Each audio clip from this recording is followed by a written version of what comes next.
Steel Empire is just this beautiful scrolling shooter set in just a scenic, gorgeous steampunk world.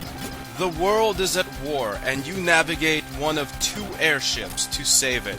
One of the ships you fly is fast and has very good maneuverability, but it can't take a lot of damage. On the other hand, we have this big Zeppelin ship that has way more vitality, but it is slower and doesn't have as much maneuverability. There's also the minor difference where the faster ship is a little better against ground enemies. For example, before power-ups, both of the ships start off with this kind of secondary grenade attack that falls to the ground. The small airplane type ship shoots the projectile straight to the ground, so it's a lot easier to hit the ground vehicles. The bigger Zeppelin ship, on the other hand, first shoots it up into the air so that it could also hit ships with its secondary projectile attack, and then it falls down to the ground, so it's a lot harder to hit the grounded enemies with the Zeppelin. But really, it's pretty challenging to hit the ground enemies with both ships. So most of the time, you'll find yourself kind of avoiding the ground enemies versus trying to take them out. You could also try to hit the ground enemies with your regular attacks by flying really low to the ground, but if you do that, you risk hurting yourself by running your ship into the ground. The game is challenging, but because both ships have a vitality bar and don't just die in one hit, it's just the right amount of challenge and fun. You'll find yourself having a lot of fun maneuvering out of the way of enemy projectiles and shooting the enemies by shooting both forward and backwards as you fly through the beautiful steampunk worlds of this game. The bosses are a good deal harder than the regular enemies. They take a lot of shots to kill.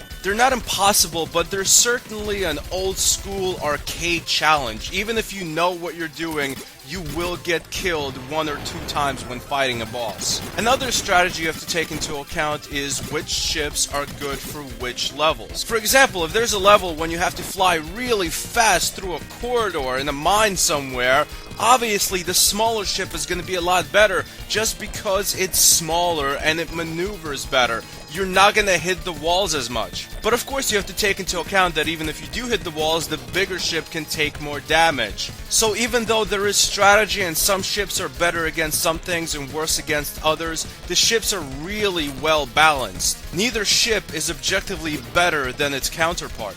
As you fly through this beautiful steampunk world, and I just cannot overstate this enough, the world is absolutely beautiful. That's really what makes this a fantastic scrolling shooter. Sure, it's satisfying to fight all the enemies, the controls are just spot on, you pick up all these great power-ups that make your ship a lot stronger, all that makes a good scrolling shooter. But when you pack on just how awesome and unique the scenery and the graphics of the game are, that's what makes this a fantastic shooter. As you fly through the levels, everything gets more challenging, but also you get better. This is one of those games where your skill matters. Too many retro games rely on trial and error or just luck to pass them.